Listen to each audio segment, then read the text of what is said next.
As they talk to you now, they say that the Igbos in the U.S. Army, United States of America, people will be say they don't serve, and people will they serve currently, say they don't join their hands together, can't demand for the release of Mazi Nnamdi Kanu, the leader of the indigenous people of Biafra, IPOB. Say make it leave am or make it begin to go.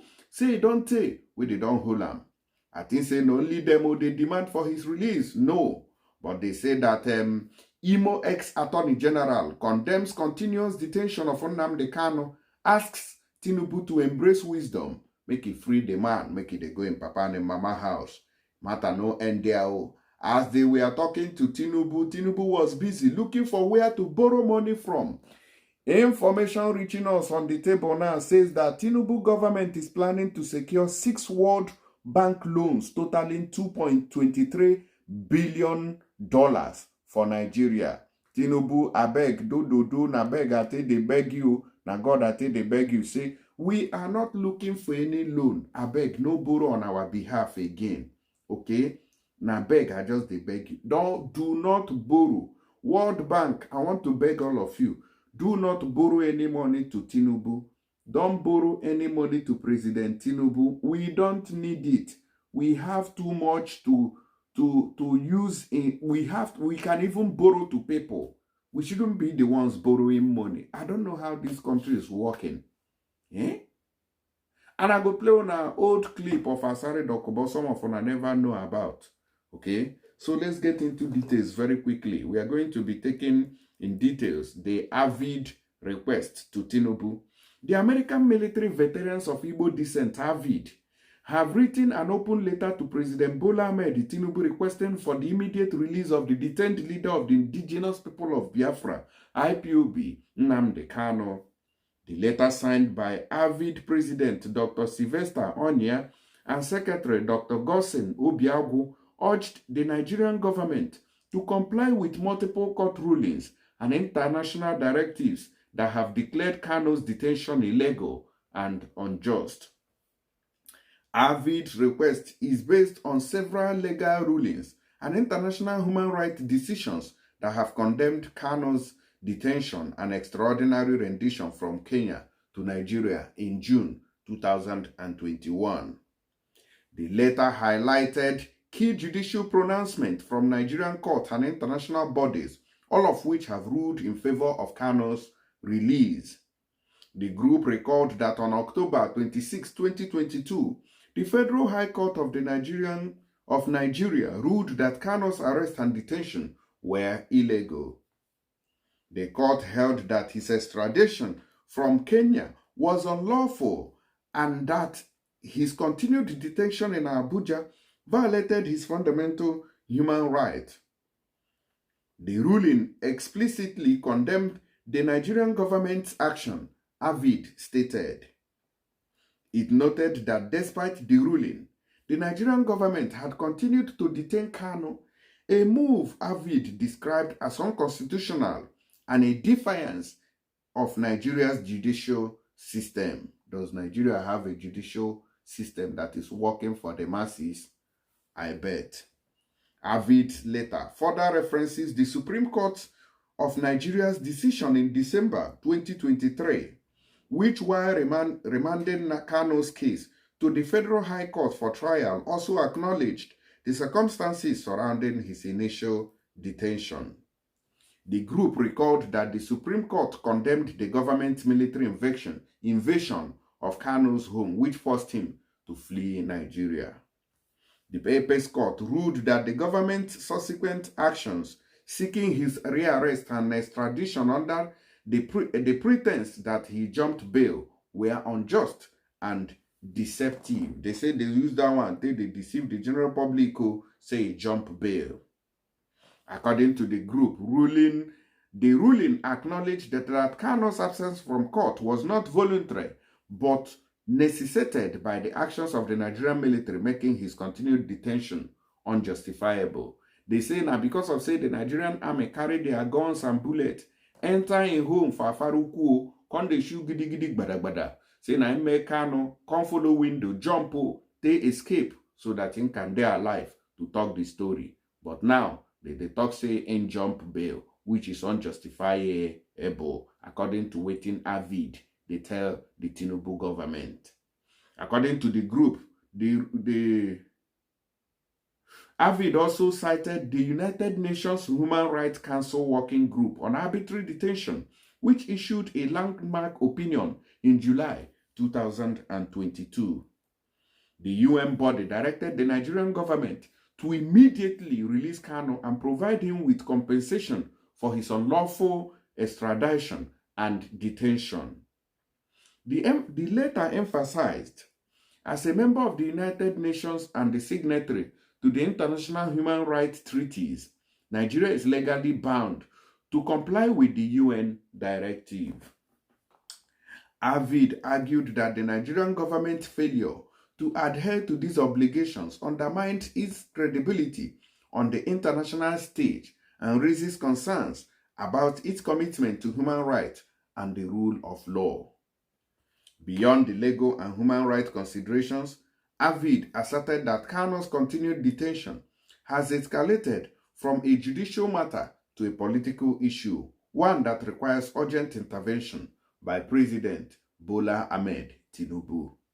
The group urged the president to restore Kanu's bail or discontinue his prosecution, although in the interest of justice and national stability. The group said, suffice it to say that there is no gainsaying that this matter has transformed from the legal or judicial to the political, which is within the executive province and the prerogatives of President Tinubu. And as the saying goes, the buck stops at the president's table. So they say that after everything within the run over now, say this matter don't pass waiting court to go judge and get conclusion. They say now Tinubu's table now in this matter now that he should write something or write made a release and say once they write them, see they don't talk say oh yeah leave Kanu making they go in papa and in mama house.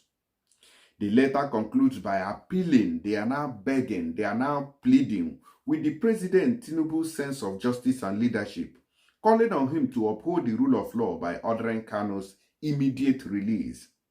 Avid warned that ignoring court rulings and international directives set a dangerous precedent for Nigeria's democracy and justice system. It argued that the government's actions in Kanu's case could erode public trust in the judiciary and damage Nigeria's international reputation. Nigeria still get a reputation. The group also suggested that resolving Kanu's case peacefully could ease tensions in the southeast region of Nigeria, where his continued detention have fueled unrest. Very, very sad indeed. Kanu's detention should not be an avenue for people who claim that they are fighting for him to be killing fellow Igbos. They say, Avid urged President Tinubu to take decisive action to prevent further division and instability. Avid's open letter serves as both legal argument and moral plea for justice. That is what they're saying. By citing multiple court rulings, international mandates, and Nigeria's constitutional obligations, the group makes a compelling case for Kanu's immediate release. Say, may they leave and make it go papa and mama house. So the letter underscores the urgency of the matter and calls on President Tinubu to act swiftly and rectify what it describes as a grave injustice. While thanking you for your anticipated sound discretion in halting the grave injustice, please permit us to also assure you of our abiding regard for your high office, Avid stated. As the debate over Kanu's fate continues, Avid's open letter adds to the growing pressure on the Nigerian government to comply with judicial and international mandate, while the world watches to see how President Tinubu would respond to call for justice. Now, waiting them talk for this very matter. Say, may Tinubu make it run quickly, very, very quickly, and release Mazi Nnamdi Kanu. Make it they go in papa and in mama house. So, say the time when they catch him, say the thing don't do tail, say don't read time, when go tamper justice with mercy. As we take see matter, so now, so we take the presenter, can't give you. So now, waiting Avid, send Tinubu be that. See, if you no comply with this one now, if you carry fighter jet one day from US, take invade Nigeria, see, even the government self, they no go tell them. So Tinubu, I beg, you don't hear the story. Oh yeah, now, may you do your own. May we hear how you, or may you respond. May we hear what you get to talk. At least the time when Buhari did, Buhari first of all promised that he was going to release Mazi Nnamdi Kanu. Then later, he now came up again and said, oh, I will leave it to the judiciary to decide. That's how the problem continued to linger, even though Buhari in the first instance promised that he was going to release him when Okwadike, Mbazulike Amechi, and all the rest of them visited him in Asorok. You see him, those elder statesmen. And then visit Buhari that time. He promised, but he never fulfilled that. He later changed his mind, which is why we are where we are today. Okwaya. So let us listen to Asari Dokubo in the past. I think I saw this video and I liked it. I said, all right, let me also play it to you. In 1914, Nigeria was created by one sick man called Lord Lugard. And there is nobody called a Nigerian. If you go to Lagos and there's somebody in the bus and they ask, how many people are in the bus? They say 5 persons and 1 Gambari. Who is a Gambari? Is he not supposed to be a Nigerian? If you go there, you go to the north, they say Nyamiri. You go there, Berebe Banzani. If they are rioting in Kano, they will not look for Ghanaians to kill. They will look for Igbos, Yorubas, and Ijaws to kill. The same is everywhere. So where is the Nigeria we are talking about? Until the issues of the Niger Delta and the people who are dispossessed of their sovereignty is solved, there will be no peace. And people like us will not agree. Because the Bible says, and I want to quote, how can I sing the Lord God's song in a strange land? How can I, an German, be called a Nigerian and be made to sing a Nigerian national anthem when I am not a Nigerian? I will live and die an German. I will never become a Nigerian or a River State man. I am not. This battle stand called River State, why was it created? To cause confusion. When the Igbos rose against the Nigerian oppressive state, in order to cause confusion between we and our brothers, the Igbos, Ojukwu Gowon deceitfully created what he called River State, another battle stand, another homeland for dispossessed people. I want to say that our fight, the fight of Ken Saro-Wiwa, Isaac Boro, and all the fallen heroes, is to reclaim our stolen sovereignty. For this, I was detained for 2 years.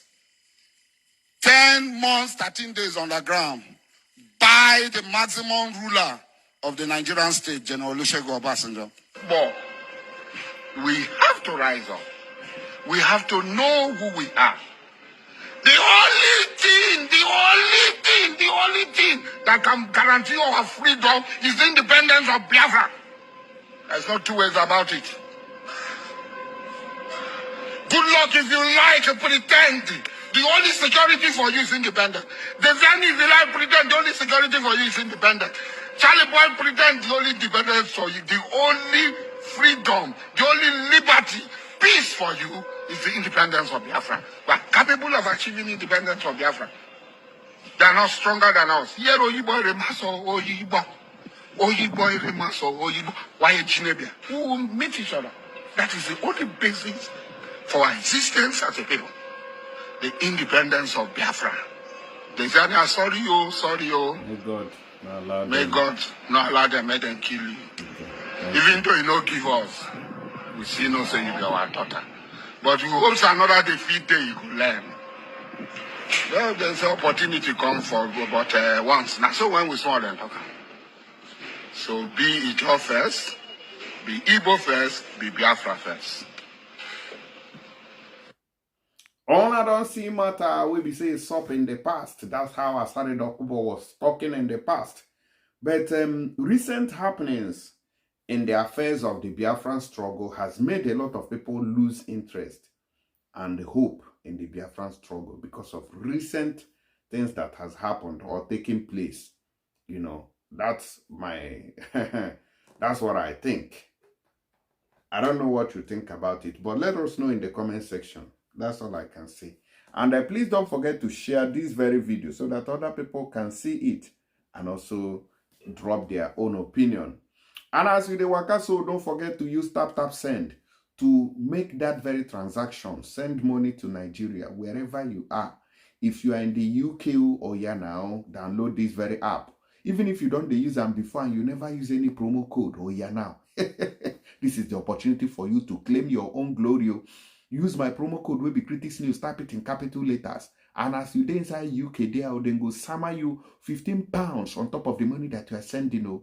After that, people waiting for Europe. If you want send money, no forget to download and use my promo code. Even if you don't use them before and you never use any promo code before, or you use my promo code now and get 15 euros. People waiting for America, United States, USA, they will give you $30 on top of that, your very first transaction. Even if you don't use them before, but you never use any promo code, they will still give you that $30. People waiting for Canada, come on guys, what are you waiting for? Oh yeah, now use my promo code and get $30 as well. People waiting for UAE, that is Dubai side them, they will still hammer you about 75 AED. So what are you waiting for? Your first transaction is completely free and subsequent ones will be cheaper, very cheap, because of this very act. So you can download it from App Store and Google Play Store. So I see no excuse why nobody will say, oh, I never use this very tap send to enjoy this free bonus that they are offering. Oh yeah, let's go there, download now and enjoy. God bless.